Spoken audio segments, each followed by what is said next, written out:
Yeah, professional, professional. See, definitely professional. Definitely professional. Everyone, that's me, the common sense guy. Thank you very much, chat. Thank you very much for letting me know that there was no volume on that one. Well, let me just reiterate what I apparently said, but didn't actually convey to anybody because stupid. As you can see, I'm on my own today, just having a little bit of a chat. The thing is, I wanted to talk about this idea of a second referendum from Justine Greening. The idea that she's trying to put forward as a free possible outcome. If anybody wants to come on and just have a chat or anything, then I will be more than happy to send them a link in Twitter if they would like to come on. More than happy. I don't really have too much to say, and it's normally kind of hard to bounce off of people when you don't have anybody to bounce off of. And I do want to hear other people's opinions on this, because I do have a couple of opinions myself, to be fair. One of them mainly being is that with Justine Greening's proposal, it's a way of stopping the Chequers deal. Now, I know a lot of people that are for pro-Brexit, the same as I am, are going to listen to me and they're going to be going, what the fuck? Why the fuck are you saying that for? That just gives them a power to be able to stop Brexit in itself. It's like, yeah, I do understand.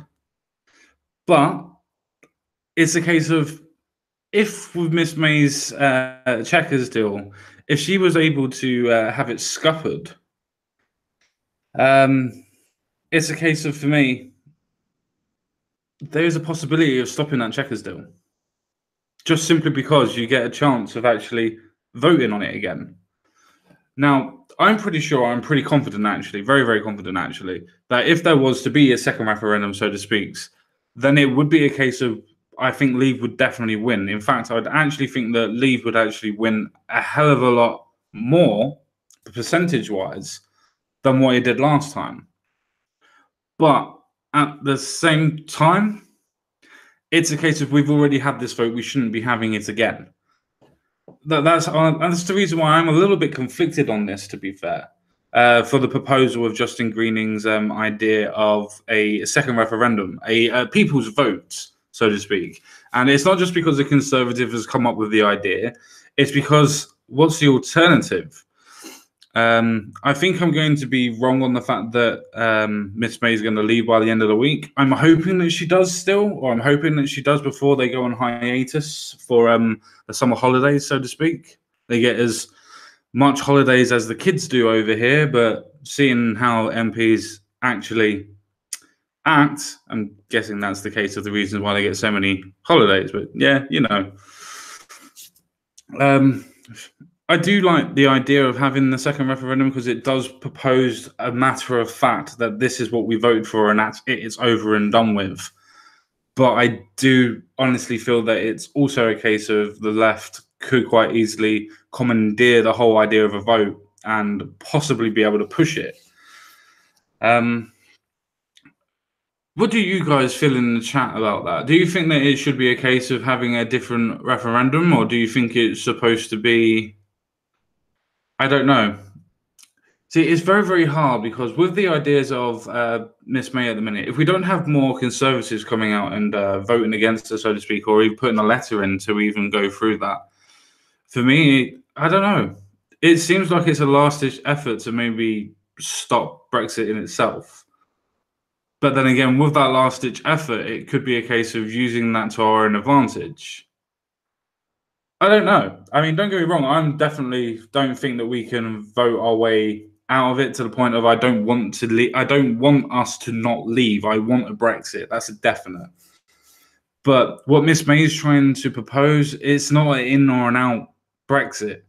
And that's the reason why so many people are moaning about what's going on. With the Chequers deal itself, it's basically accepting all the premises of the EU, but with having none of the gains that we have already as being in it. So it's interesting to me. I mean, we're going to have to fight, but we could use the actual fight itself to be able to, use the idea of a second referendum to prove it. But the only problem is that if we have a second referendum and say that Leave do win, Remain do win, then it's a case of the mandate then changes. And then it would be a case of a general election would be forecast and be played again. So that would have been a third general election in 3 years. That means one a year, so to speak. That's absolutely amazing on that aspect. But it's still the case of if they do win Remain and they do win that referendum, that means that we would have a general election again, yes. Which means that we would have an opportunity for the man, the myth, the legend, Jeremy Corbyn to be into power. Now, you heard me say that. As long as Theresa May, as long as Theresa the Appeaser is in power, this is something that I honestly never thought that I would actually ever say. I'd rather have Jeremy Corbyn in power. I really fucking would. I wouldn't go and vote for him, mind you. I wouldn't go and vote for him. But I wouldn't want Jeremy Corbyn in power. Yes, he's a crazy lunatic that likes the idea of communism and socialism and has the same idea and track record of using it for Venezuela. But at least he's fucking honest about it. At least we know how we're going to fuck up. At least we know how things are going to change. But I don't know. I'm so disillusioned with the idea of Brexit at this moment in time that I knew that we weren't going to get it. I knew it from the beginning, from 2016. I knew that it wasn't going to happen. But I didn't think that they would have been prolonging it so long. The thing is, the Conservatives themselves have been kicking the can so long down the road now that it's coming to the end of days. And whoever takes charge, whether it would have been somebody which would have been amazing like Jacob Rees-Mogg, or even somebody like Boris Johnson, or God forbid, even somebody like David Davis, even maybe, it would be a case of what can they do in a 3 to 4, 5 month period or 6 month period? There's not too much that they could even do to get the deal done, apart from going, right, we're leaving on World Trade Organization rules. I mean, don't get me wrong, I still wouldn't be too bothered about that. It's still better than the deal that we have, or that's being proposed. Because remember, it's not the deal that's been sanctioned yet. It still has to go to the EU, and God forbid the EU are going to tear it apart. They're going to take away so much more. And Miss May's going to do so many more concessions on it that it's just going to be absolutely amazing on that, to the point of nobody's really going to be able to do anything. It's the same thing as if Labour come into power. It's a case of, we're going to, Article 50 is triggered, we're going to have to take the deal that's on the table, which means that we might as well actually just stick into it and then try and work our way out of it at a later date. I mean, there's a lot of talk from the Conservatives at this moment in time going, well, if we work out a Brexit so that we're in charge of it, and so we have our own sovereignty, which we don't under the Chequers deal, which is surprising for people that are actually intelligent to work that one out.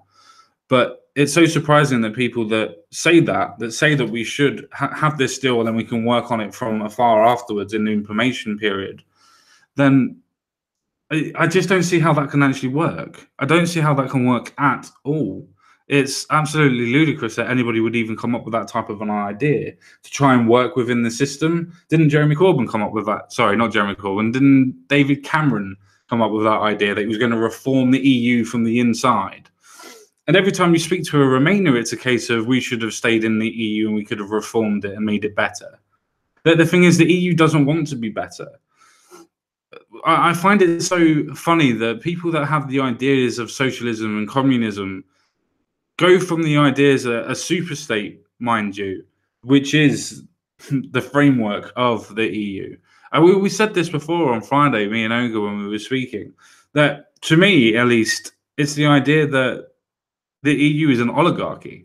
That by definition, the fact is that it's a case of you have all the rich people, which are all the people that are sitting in the commissions and in the courts and everything else like that, that are trying to draw more and more countries, into their realms and buying more and more countries out so that they can take their money and use their resources. It's absolutely amazing to me that people don't see that as an analogy to be able to work out the fact that it's not a good thing. The idea is that the oligarchy of the EU is going to destroy everything because all it's concerned about is telling people what it can and cannot do. And then when it's a case of you're not doing what you're doing, you are then sanctioned to high heaven. But yet people that believe in the idea of the EU are generally on a leftist or socialist ideology, and they don't see that aspect of it. They just find it being a blind following. Like I said, guys, I'm on my own. I am looking to see if anybody wants to come on. So if anybody wants to come on, please let me know in my Twitter DMs and I can shoot you a link straight away. I would be interested to hear other people's opinions on what's going on with this. I did try and ask a couple of other English people to come on, but unfortunately they're a little bit busy at this moment in time. Ogre's out at this moment in time. He's had a storm over at his end. I believe he was saying that he had 65-mile-per-hour winds that's destroyed some of his crop, and he needs to try and save it, obviously, because he gets some income from that, obviously. So, yeah, we agreed that it just wasn't a good idea for him to come on today. He had stuff that he needs to do and take care of. Yeah, so if anybody wants to come in, then I'm more than happy for them to come in and have a chat. The thing is, we don't actually have to talk about Brexit or anything else like that. We don't even have to talk about politics. It'll just be interesting to have a conversation. So if anybody wants to hit me up with a conversation or a chat or has any particular questions that they want to ask me about anything, then just hit me up on the Twitter DM and then you can have a little chat for a while. So that would be interesting if anybody wants to have a little chat or anything at all. Or does nobody want to talk to me? That's what it is. Nobody wants to talk to me. That's what it is.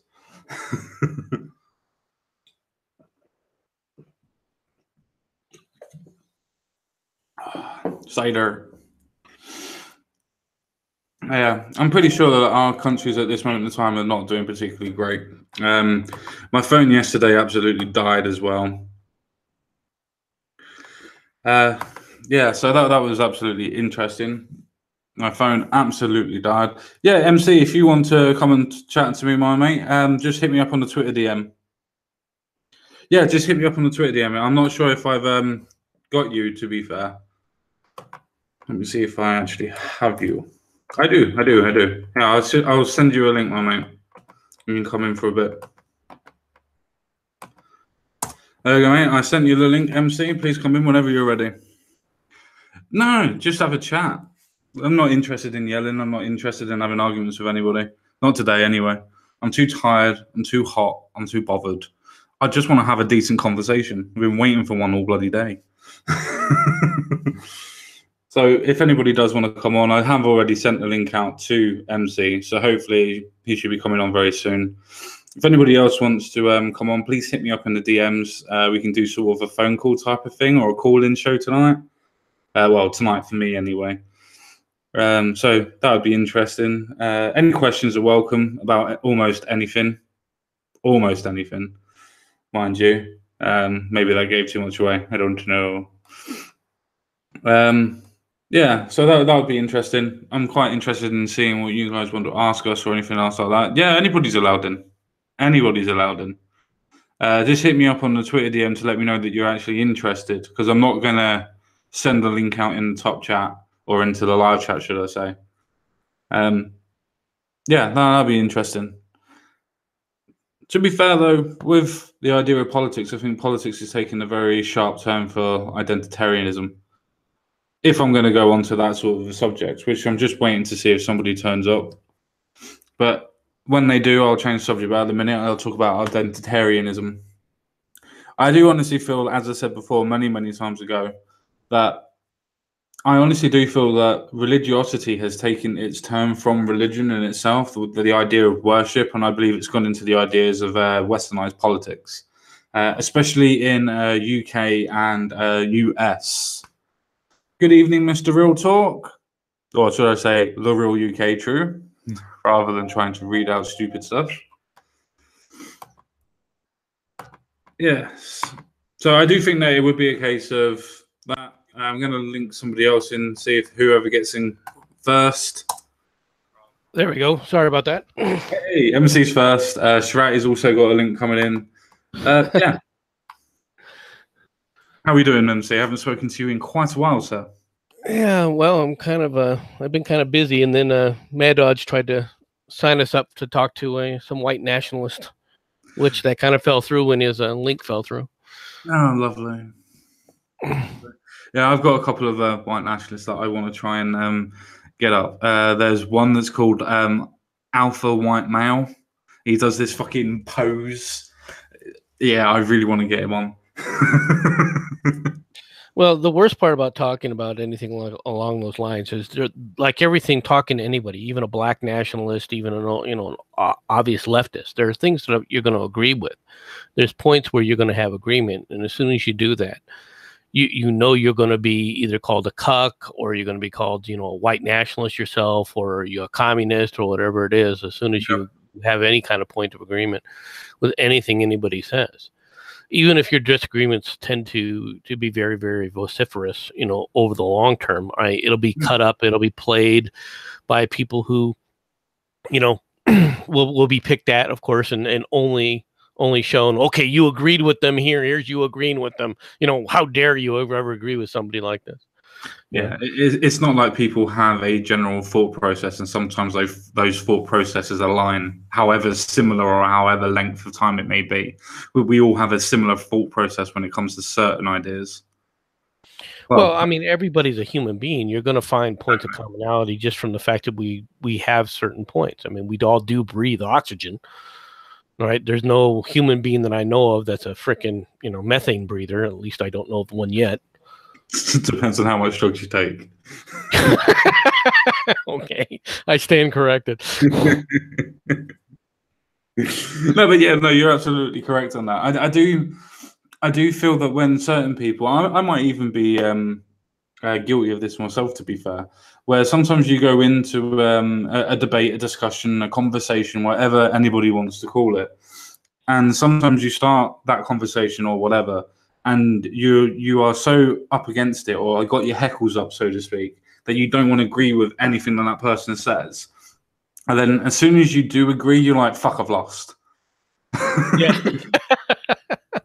Well, I think that sometimes one of the things that happens to all of us is you're thinking along a specific train of thought, and they bring up something, or somebody brings up something that you add to it, all right, but you're still going on this train, not realizing that that's a segue into something entirely different, right? Yeah. Leading to an entire different conclusion as a result.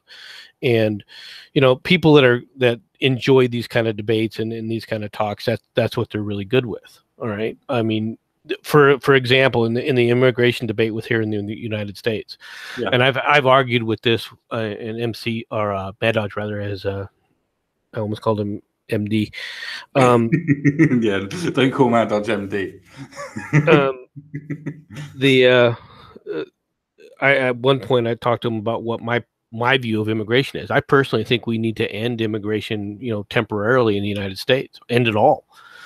Give it a good 5 years after we build the wall to see, okay, what can we do? No, it's fair enough. I mean, I personally wouldn't agree with that process, but I can understand your point of view on that. I mean, the only thing that I would say is, how do you monitor what's going on and who's coming in and out? Obviously, because any sort of form of state or welfare state needs to have a form of a census, and with that census, you can then align for specific places and specific hospitals and specific schooling and whatever. I'm not looking at it from that perspective. I want to see whether or not you end up with assimilation starting to take place from an immigration standpoint. Now, notice I'm using the word immigration. I'm not saying that people can't come in on, visas saying, okay, I want to go visit my family. I want to go visit my dad or my mom or whatever, or I want to travel over here, or I want to have a visit with X, Y, and Z. That's not immigration. What I'm talking about is people coming to the United States and wanting to stay as a resident. All right.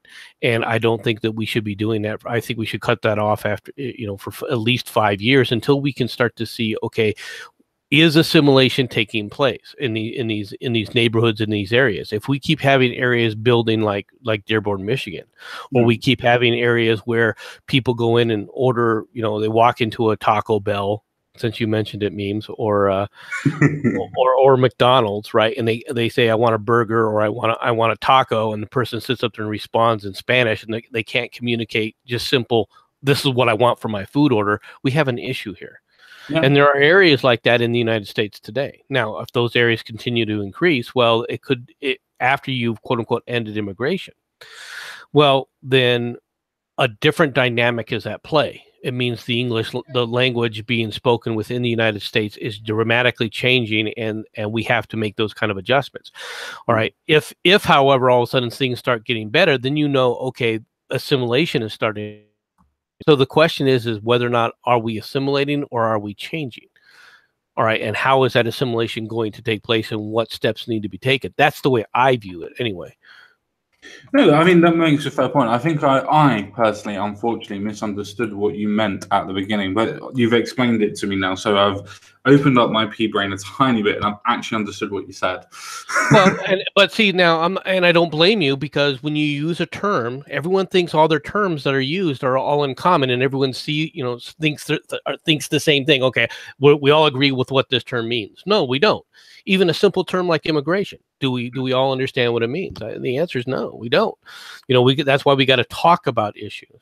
All right. And I know this is a big thing for memes. This point, memes loves, I want to talk about these issues. Yeah, but memes, you don't want to talk about the issues. You just want to pontificate. Yes, I was going to say he wants to circulate. He doesn't actually want to talk, but hopefully memes will be around. Circulate's a good word. That's a better word than pontificate's more accurate.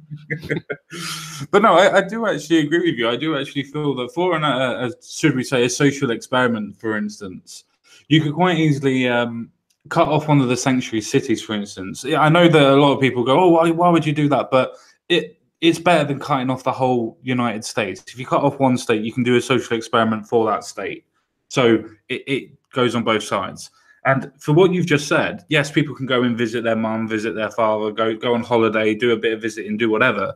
But for actually immigrating and actually living there, do that for that sanctuary state, as you quite rightly said, and just leave it to the side for a little bit, not have anybody in, and see if people that are there integrate, or does it get worse? Or is it a case of other people move and you have a version of urban flight, and then you have lower classes moving back into that place, rather than just seeing how it actually works out, rather than it being a case of everybody hypothesizing all the time and go, well, my numbers say this, and I've crunched the numbers on this side, and it says that. Let's actually have some way of actually being able to physically test it, because being in science, you actually have to have a hypothesis and an outcome for it to be a theory. And obviously, theory means basically a law in science. So we need to actually work that out, rather than everybody just assuming and estimating all the time. And that goes for me, myself, and Irene. No, it does. It does. I mean, today's question for you guys is still going to be the same question it's been for the past 2 years now, or a year and a half now, which is Brexit going to happen or not? I don't think it is. I never thought it was to begin with, to be fair. But I think with the idea of the Chequers deal that's come out, obviously not being in and not being out, do the okie dokie and turn around. I think that it's going to piss off so many Remainers, and it's going to piss off so many Brexiteers, that they're just going to come to this idea that we need a second referendum to be able to shoot off in the correct direction and let people actually work out what they want. Which, to be fair, everybody already said that in the first one. But everybody's going to be so disillusioned with this deal that's supposed to be instruct soon, that everybody's just going to go, no, let's just have the second referendum, and that way we can prove without a shadow of a doubt what way we want to go. And I think that's just the way that everything's being pushed at the minute. But that's how the EU bloody operates. Keep on voting until we get the right result. Yeah, no, well, but that creates that creates a problem from a democratic standpoint. Does that mean then whenever there's a contentious thing, we've got to do it 3, 4, 5, 6, 7 times? No, it's only with the EU. You look at the Lisbon Treaty for Ireland, they had to vote on it twice. And that was to join the EU officially. Okay, so did they both do the same thing, elect to join the EU twice? No, the first time they elected to not join, and then there was a second referendum, and everybody was so disjointed of how quick it was from the first one that the leavers, so to speak, didn't turn up. So even though there was something like 36 or 40 something % of the population that voted, they all mostly voted to leave. So to go into the EU, sorry.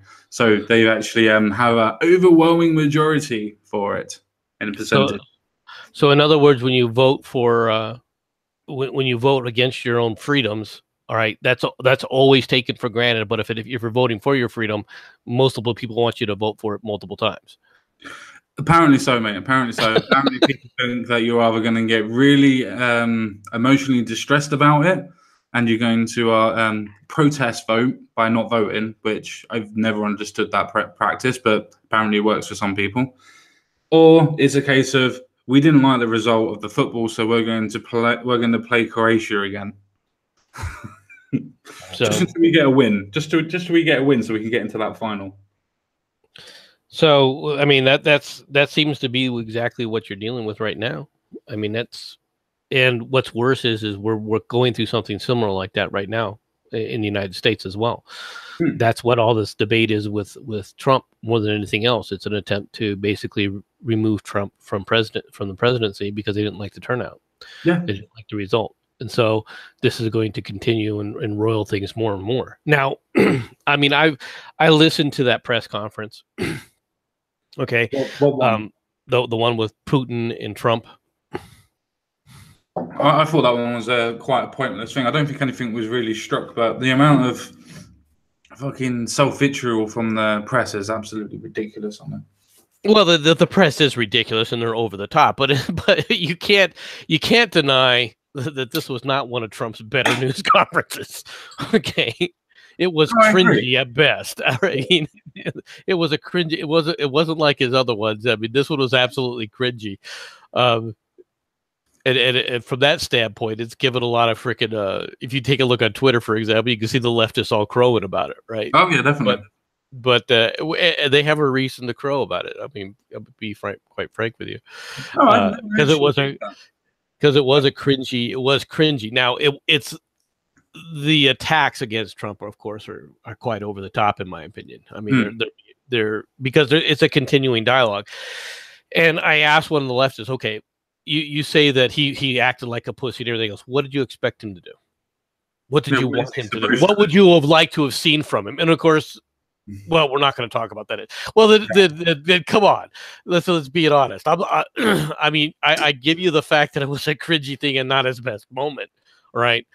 But at the same time, people calling him a pussy that's over the top. You guys, that's just ridiculous, and that becomes problematic in and of itself. I hate that word.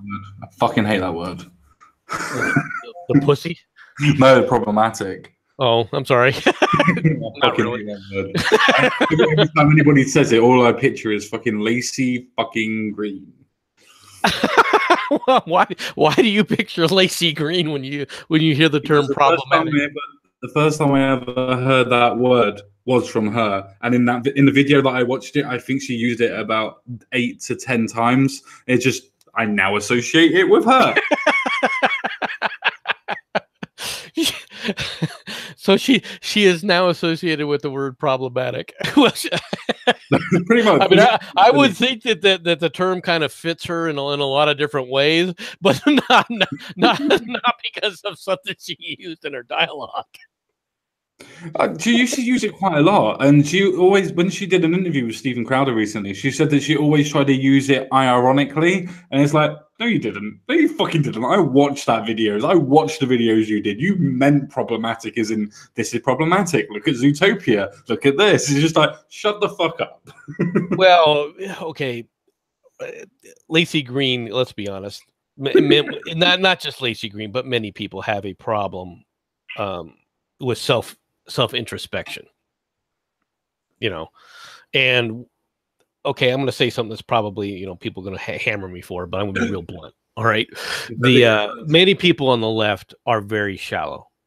Oh my God. And Lacey Green is an example of it. And what I mean by shallow is not that they don't actually care or believe what they're saying, right? But they've never taken in the time to actually sit down and examine their own beliefs, all right, from a different point of view to say, okay, where does this work? Where doesn't it work? Where are the flaws? Where aren't the flaws? Why isn't this working here? Why isn't this working there? Okay. They've never sat down and thought about, okay, are my opinions flawed in some way, or is my presentation flawed in how I'm presenting this? Okay. Yeah. And that's what I mean by shallow. All right. It's not that they don't have the depth of their feelings. All right. It's the fact that their thought processes within those is very shallow. Now, you can say that about certain conservatives as well. But overall, generally, conservatives aren't like that. I've met conservatives that are shallow, all right, where I've had to explain to them, do you realize what you're talking about when you're talking about this? Here's the issues. Well, because they only care about being right, right? Only care about being right about the issue, and therefore they're comfortable with their shallow viewpoints. Well, that doesn't help matters, right? When you I like the fact that you're conservative, because I'm conservative too, but at the same time, if you can't be eloquent about it, all right, you're damaging the cause. Shut up. Stay out of the conversation. I agree. I completely agree with that. It's like when you have for the Free Tommy March and things like that. Not this one that's just gone on Saturday or Sunday, one of the days, but the one before that. It was a case of the violence and everything that kicked out. And it's just like, you just ruined a perfectly good protest that you could have proved to the left that you weren't violent, that you weren't racist, you weren't this, and you go and fuck it all up. There's that. But then I'm going to do a little bit of a, if you don't mind, a little bit of a segue here. Or not segue, but a non sequitur. Okay, folks, this is for anybody that's listening, whether you're in Europe, whether you're here in Tucson or anywhere else. When your sports team wins, don't burn your city to the ground. Okay? I don't know where this has happened, where we're having a great time. Let's burn the city to the ground it's come from. I don't know what it is about sports teams that has encouraged people to burn their own city to the ground when they win. Okay? I completely and utterly fucking agree with you. I don't understand why the French decided to go and kill themselves by wrapping themselves around tree posts and running themselves into walls and cut from cars and things like that, and setting their city alight. So I have no idea why France went like that. I think I thought it was a uniquely an American experience, like when the Chicago Bulls won the championship, all of a sudden they burned the city to the ground. When here in Arizona, when we won the championship in Tucson, they decided to burn part of the Tucson city down. All right. Now I realize it's a bunch of drunk freaking college kids that are having, that want to see things burn. That there's some enamoration with burn. But come on, folks, rolling over police cars in a celebration. What are you celebrating? Yeah, let's destroy the police. Why? Because we won the World Cup. That does not make sense. Or any sports team. Like, we won. Let's do it by celebrating by spending the night in the cell. Yeah, but only if they catch us. What? The thing is okay. What do you gain from that? Freedom. I mean, freedom of what? Okay. I was able to do what I wanted for that couple of seconds. I felt completely and utterly free. I was a proper anarchist. I was I'm not someone I'm not someone who subscribes that anarchy is a really great and grand and glorious thing. Don't get me wrong. I've burned a lot of pallets in my days having at parties and things like that, but I didn't go out there to try to burn a building down or roll a car over or flip a car over because I was celebrating and having a good time. Or set a bin alight. What the fuck is it with people with bins and setting them alight? I don't understand that. I think mainly because it's just refuse, might as well get rid of it somehow. What it's going to do is just stink up the place where you are. It's like, I'm going to keep myself warm. Wait, yeah, you set the dog shit bin alight, mate. Oh, happy why it stinks of shit. I'll move away now. Like, you fucking dick. Learn to read. Yeah, there's a lot of things that I just don't understand about that. It's not that I don't understand the reason, the wanting to be free, but look, guys, in society as a whole, the reason human beings are social animals as well is because we gain something from the collective. When it comes to the physical nature of mankind, we are very weak as a species. Physically, there's not another creature. If you take a look at all the other mammals in the world, almost all of them are tougher than we are. All right, even the smaller ones, right? Lions are obviously bigger than ours. Tigers and elephants, yeah, they're bigger than us, obviously. But we can't even compete with a gazelle, folks. All right, it would be an even fight if we were completely naked, right, without a boomstick or without a sharp and pointy stick, okay, and we were trying to take on a gazelle with its 50, horns, 50. It would be a 50-50 chance, and it weighs less than we do. Yeah. Okay. I wonder why we get fucked by mooses and deer. Okay. Would you take a look at like us against a wolverine? All right, or a badger or some other creature like that? We're gonna lose. We're gonna lose to something that is so much smaller than we are, because it's got teeth and it's got claws, and we have fingernails. we don't even have claws on our feet. Okay, you know, have incisors. Yeah, I think trying to bite one of those creatures in a biting contest, we would probably lose that as well. I mean, we can't take a Doberman Pinscher out. A Doberman Pinscher is only weigh what, 80 pounds? Yeah, we can't take that. I mean, well, we're not fine against that. You know, I mean, we can outthink it, yes, and we can go, okay, if I grab it and then jump and then land on top of it, I can do a lot of damage to it. Now, hopefully it does more damage to it than it does to me, and it goes away at that point. All right, but we're still not walking away from there unscathed by a creature that is obviously much smaller than we are as human beings. So when it comes to nature, my point is very simple. When it comes to nature, all right, we're not tough. All right, when it comes to in comparison, okay. And let's be honest, people like me that are older now, you know, and tired of actually working out and everything, got a little, you know, spare tire around their belly, right? All right. I'm not even sure that I could take on a freaking cat, let alone a dog of some sort. A Chihuahua could probably do me in. Not really, but I mean, I was going to say, I think you give yourself a little, not too much credit there. I think you could take a Chihuahua. You see my point. Yes, I can take a small dog. I definitely see your point, but I do think we should move on. Otherwise, Greenpeace will have us. And I'm not advocating doing this. Okay, I'm just saying that this is part of the we are a society because we've learned that collectively, you know, we can grow, we can expand. All right, we're social creatures and we're individualistic creatures simultaneously, and that's duality of our nature that both makes us strong and weak, depending upon, you know, how you're looking at it. And people forget that there's not just one part of us. Yes, we all have that feeling of wanting to be free, but at the same time, we like the fact that we can talk to people, that there's somebody that I can quote unquote call a friend, that I, you know, that's nearby, that's going to, you know, have my back if for lack of a better term right now. Exactly. And so we create communities, and this is the reason we created communities. All right. And so, you know, people that all want to let it burn to the ground. It's like, look, guys, there are reasons you don't want to do that. Humanity isn't better off when we burn things to the ground. Yeah. And when it comes to things like anarchy and anarchic groups, you know, oh, well, we can have leadership, but we can't have, you know, but at the same time we can have anarchy. No, you can't. Never understood that. All right.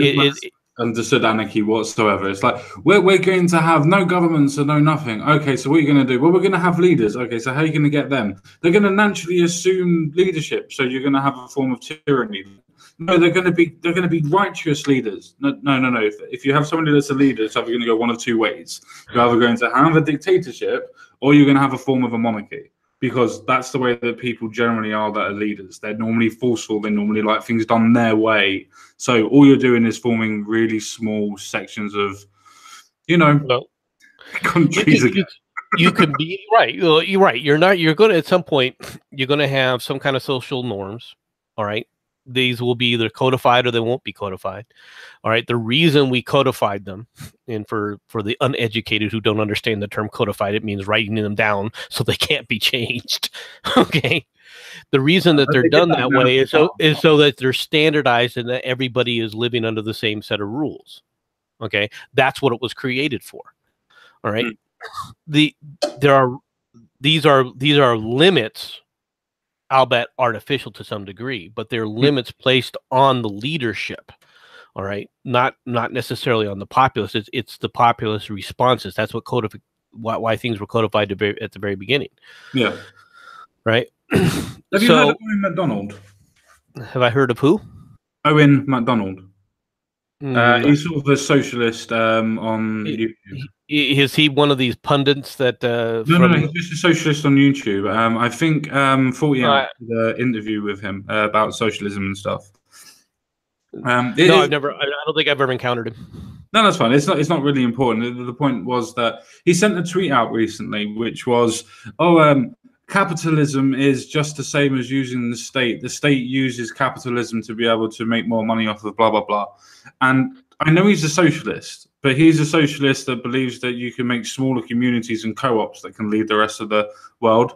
So I said to him, well, I retweeted it and led the comment, and obviously haven't heard anything back, saying, how can you have a country without a state?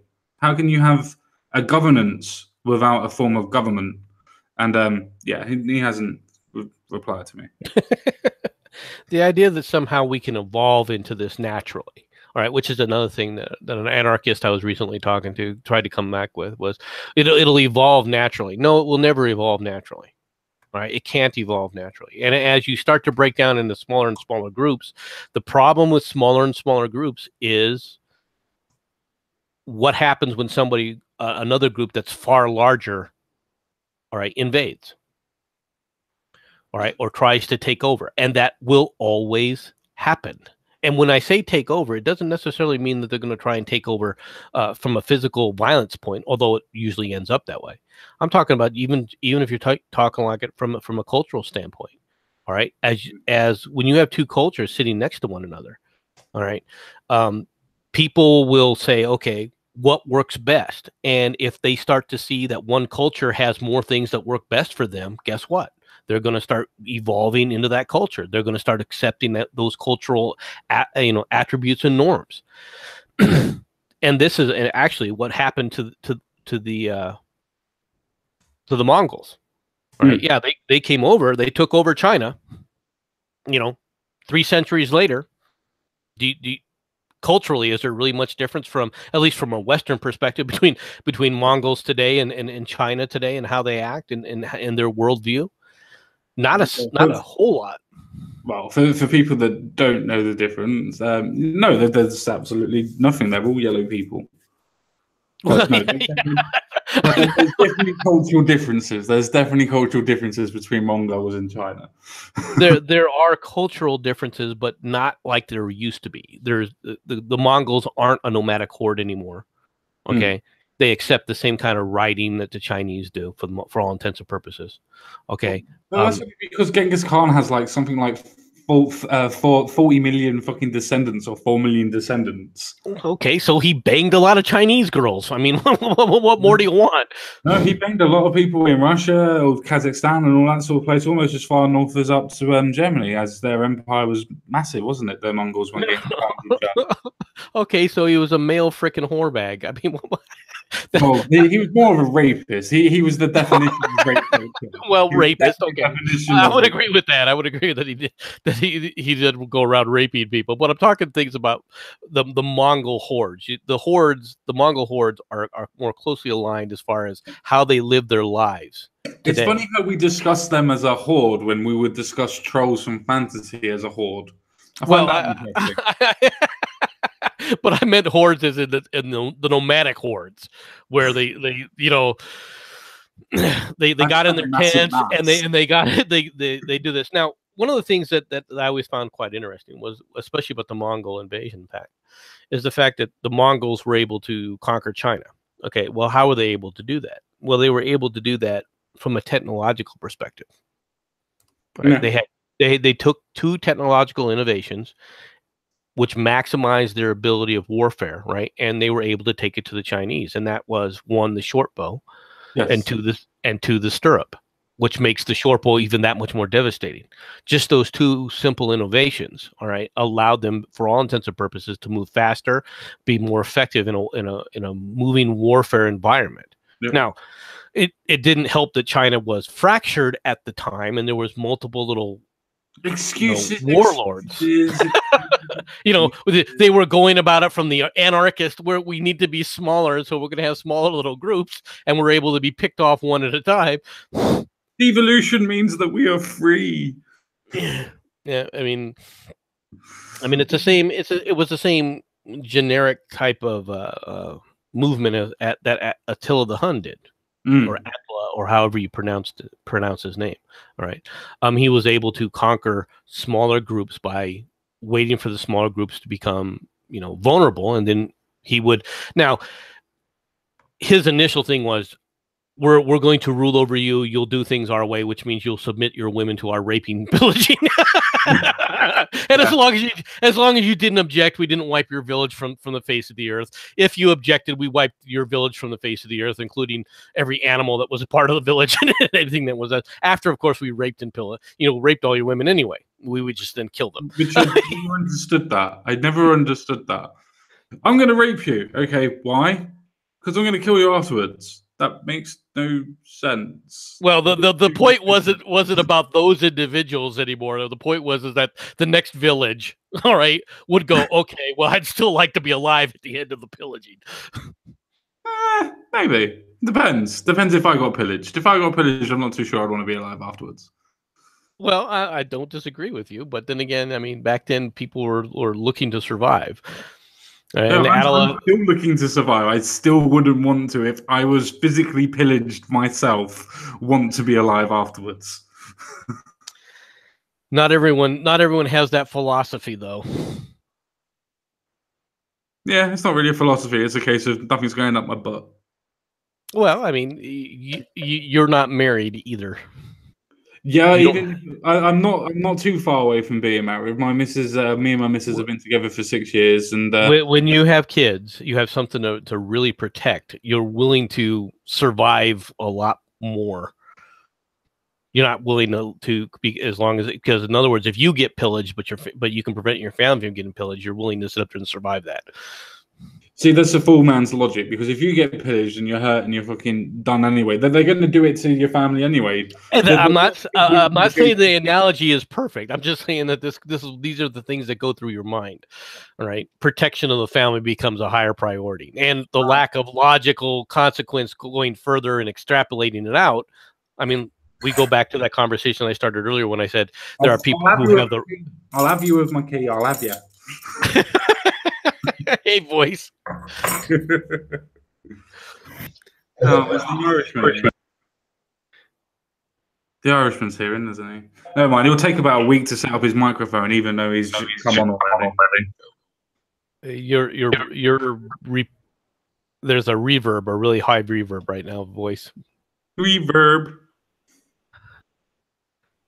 It's all right. He's still trying to sort out his bloody microphone. You think being a YouTuber, you would know how to set up his microphone before he come on, wouldn't you? Well, every time that they come on, what they attempt to do, of course, is to use the potato microphone.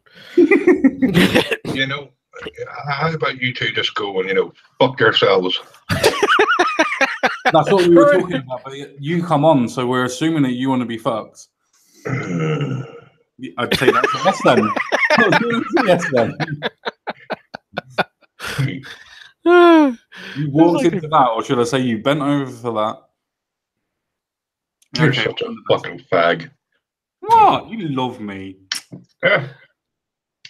Yeah, I should love you when 50% of our correspondence is you telling me to fuck off. It's only because I tried to get in contact with you at 6 o'clock this afternoon, going, "Voice, are you free?" Didn't hear anything till literally 10 minutes after the stream started. Well, some of us have real lives and shit. You don't live in the countryside next to a fucking fence that has fucking cow shit in it. You do not have a real life. Well, it doesn't have cow shit in it today. It's got cheap, so. Fair enough. Fair enough. Sorry, sheep shit. But yes, definitely have no life. I am sticking to that statement. Who are we talking about? Probably me. No, what was the topic of discussion? Oh, now it's going to be about Irish referendums. Actually, we were initially discussing some of anarchist views in society and how well they work. Anarchists are fucking retards. It's not simple. Listen, I did a video on it, which is all should have seen, and anybody watching should go and check out my channel and watch it. The self-deluding Captain Andy. Your channel on here. Nobody said you could. We did not agree this at the beginning. Yes, because this is such a huge channel. It takes paperwork. You know, come on. Hey, you don't like what I'm doing here, then you can fuck off. What do you see? Every fucking time. Come up with fucking shit. That's why. We're coming on the larger channel just so we can shill our own channels. Don't you understand that yet? Wait, you're so much greater than we are. We're expecting you to be magnanimous and hand us viewers. Yeah, but the thing is, MC, everybody who watches, Common Sense Guy here. Remember my name. Almost didn't. Watches us anyway, so we're not actually getting a bigger audience. Well, I mean, he's got close to 500 subscribers. Has he? It's more like 450. Yeah, probably like 450. Yeah. It's 10 times the subscribers I have. I only have like 42. Yeah, but don't subscribe to MC because he's criminally unsubbed and everybody listens. That's one thing I will agree with the banker with. Yes, MC needs a few more subs. Right, if fucking Voice says it, don't listen to him.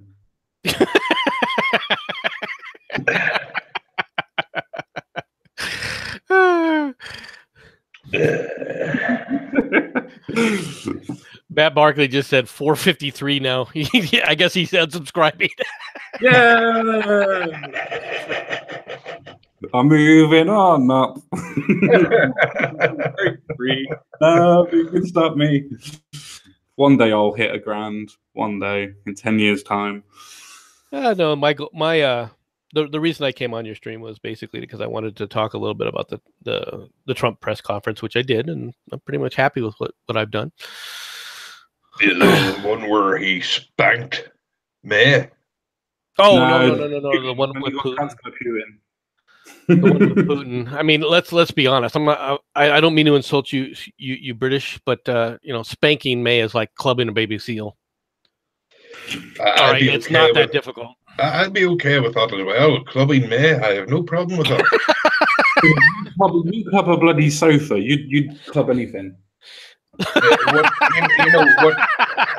I think the first thing that President Trump should have said to Putin was, and he should have done it in front of all the cameras and stuff. He should have went up, shook his hand, and said, "Thanks for the win," and then winked at the cameras. This is why you're not a politician. Even fucking Donald Trump knows he would not be able to get away with that. Oh my God. It would be amusing to have watched. I will admit that, but the furor that would have caused. Oh my God! Well, Trump admits that he was being helped by Russia. No need for investigation. Impeach.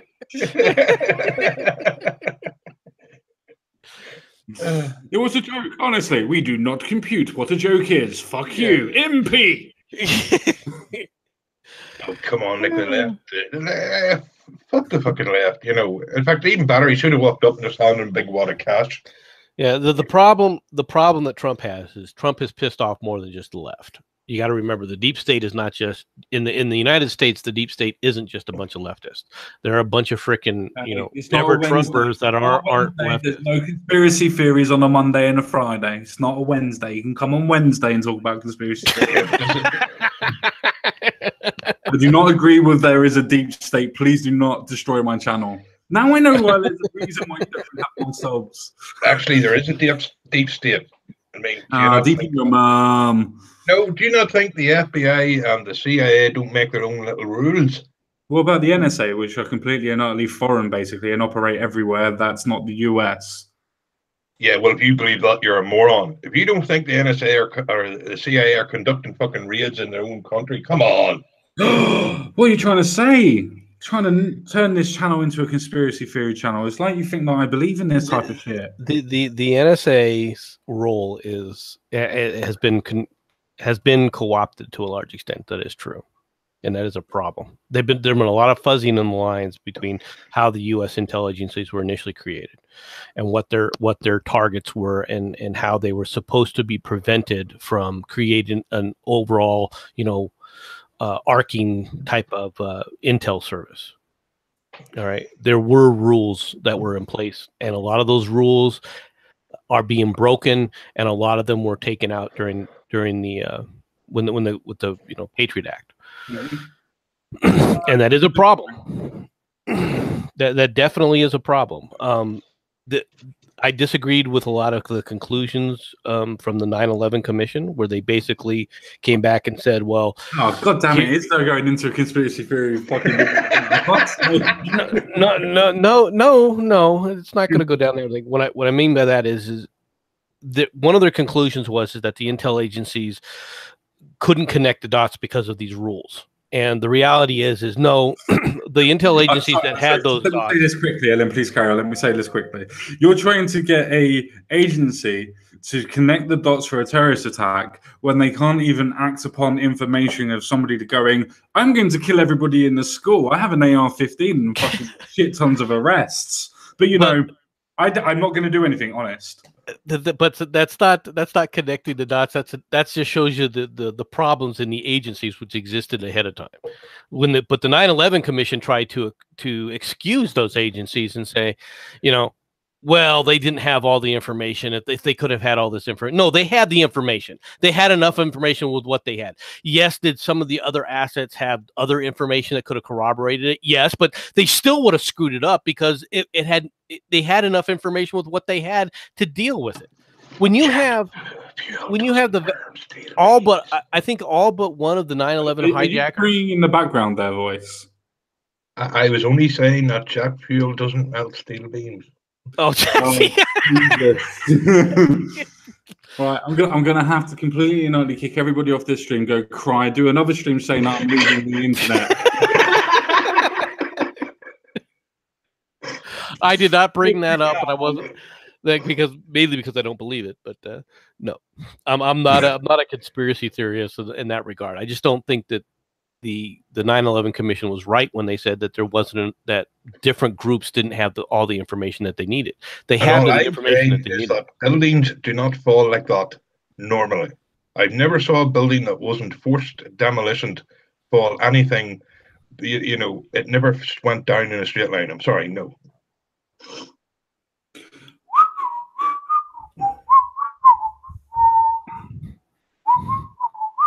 It's not a conspiracy.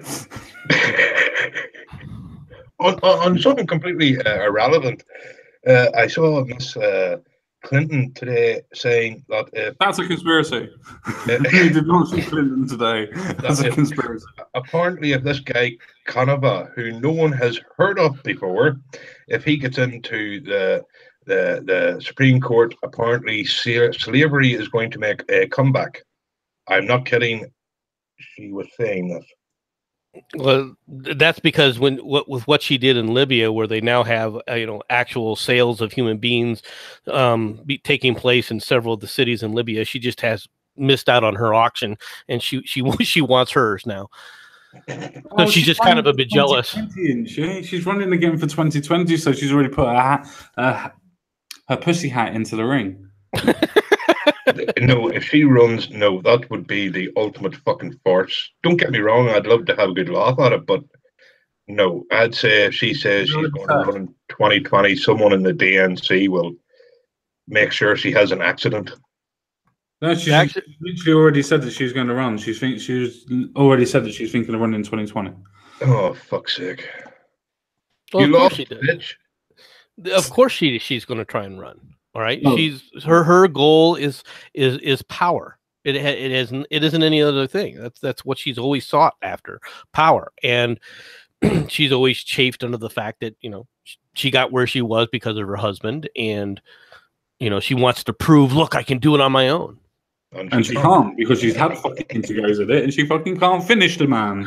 That's why he was cheating in the first place. Yes, because, you know, at least Monica could give him a happy ending. Yes. Oh, didn't she swallow? I can't remember. No, she spits. Never mind. And that should have been the first warning sign to Bill. Never trust a woman who spits. It's a bit dirty, isn't it? It is definitely a bit dirty. You don't trust a woman that spits. It's just disgusting. No. I don't know. I don't know if she spits or not. All right, but I do know that she was proud to wear it, and she saved her dress, and she saved the dress so that she could remember it by. Which, you know, maybe she's when you think about that, go what? Again, you know, well, maybe she's into Bugatti. You know, maybe that's her kink. To be fair, it's probably her kink going, yeah, I just had fucking Bill Clinton fucking sprinkle his love juice all over me, and I'm going to keep this as a remembrance when I go to court. you know, I think she should have been safer keeping her bonus check, but I think she was the one giving the bonus checks. I mean, cheeks. She was doing the boner check, not receiving the check. Oh, that would have been interesting, wouldn't it? You know, you said that you wanted me to finish you off. Do me first, mate.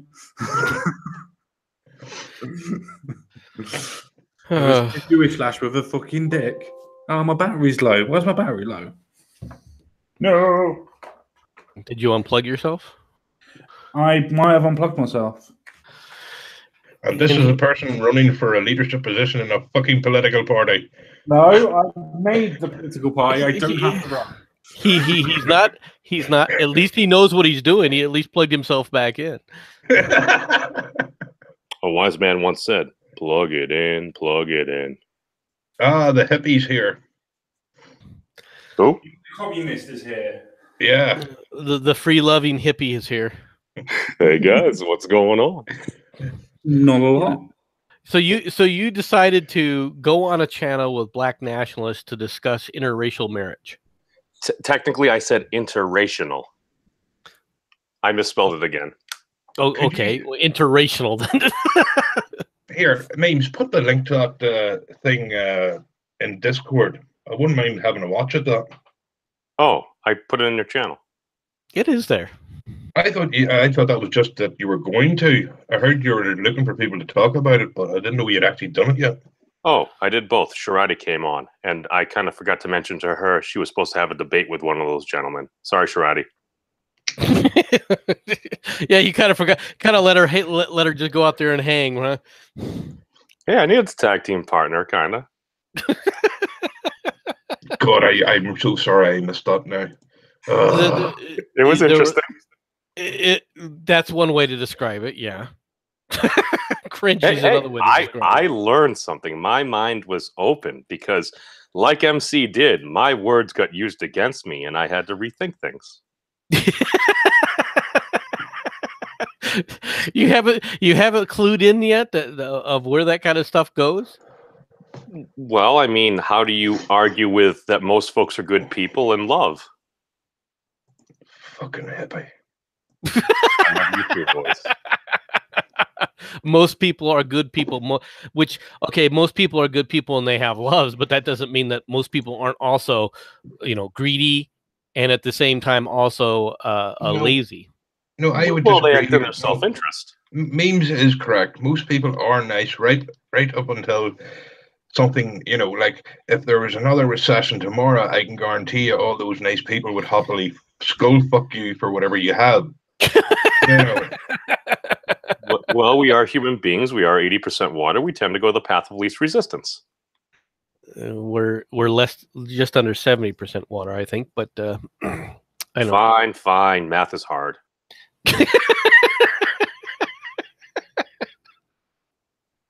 Math is difficult. You could. The thing is when you're talking about relationships, you're translating the difference between, and you should have recognized this right off the bat. there's going to be two different discussions. One's going to be on an individual level, because somebody choosing somebody else as a partner, whether sexually or a life partner, or however you want to look at it, right? That's going to be done on an individual basis. That's not going to be done on a societal basis. All right. And if you're going to then translate that to a societal sequence, it's a different dynamic entirely.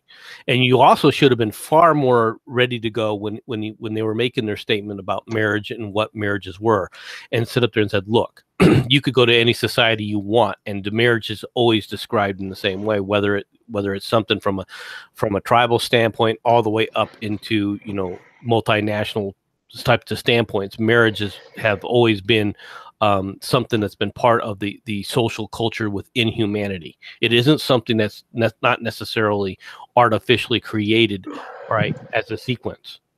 Oh, you listened to it. I did watch a lot of it, yeah. Oh. Up to the point where I was like, yes, can I? Up to the point where I was like, okay, I can't take this anymore. and I closed it down. But yeah, I did listen to quite a bit of it. Okay, before we get sidetracked any further, what was your next topic, Common Sense Guy? Well, he let me on, saying he was free to just have a discussion about anything. So I think everything's open and fair game. I'm sorry, CSG. I broke the stream again. Oh, we broke it when we were talking about conspiracy theories that voice. No. Seriously, he's paused. I think he lagged out because we were talking about stuff and things. No, we're still alive, so I think it's a computer. Maybe he didn't plug it in. Well, we have 12 minutes left. No, it's still live. It's not offline. No, we have 12 minutes from when, or 15 minutes from when they disconnect, because this happened to MD too. Yeah. So speak fast.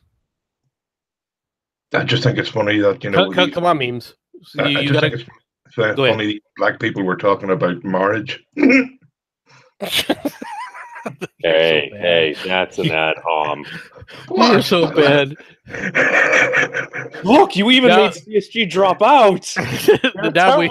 Voice. Now we are going to sit up there in this stream. He's never going to have us on again. Well, to be fair, we don't have the requisite amount of folks here, but pineapple does belong on pizza. Yeah. Anyway, but I want you to go into why you were struggling with these guys. What was I struggling about? Getting your viewpoint about, you know, everyone should be ready to live with somebody else. But I don't want to force folks to. It should be voluntary. Okay. So how does that affect society? Like they asked you. Well, they have a viewpoint. Their perspective is we're basically in a war. I disagreed. Sorry, what war are they in? They believe there's a race war going on, basically, a racial culture war. Did any of them ever look up the term war? No. To be fair, they did have some well thought out arguments, and I got to give credit where credit was due. I'm just like, ooh, they kind of thought about this. And Sharadi, after she's like, memes, you were getting ready to fall in a trap. God damn, thank God you didn't. Like, wait, there was a trap? No, he was saying a bunch of, what was it? He was saying like certain gals, whether they happen to be black, white, or whatever. It's like they're kind of self-deprecating about like folks that happen to look like them and stuff like that. It's like, well, I don't think that's cool. That just kind of sounds like an ego boost to try to get what you want.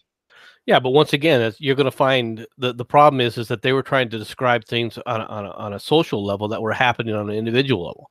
Are there women that do that? Yeah. Are there women that also sit up there and marry someone of the other race because they deeply love them? Yes, that's true as well. Now, I've known multiple couples that were interracial. Okay, both males being black and males being white, and the vice versa, right? I've also known many, if you want to take a look at it from this standpoint, many couples that were interracial from like Asian and so forth, right? Of all different races. You find this in the military, all right? A lot of people marry a lot of people for different reasons, and you have to take it on an individual by individual basis. How the kids turn out has more to do with how the parents and whether or not you have strong parenting, rather than whether they were raised in one cultural aspect or another cultural aspect. If you have strong parents, the kids generally turn out okay.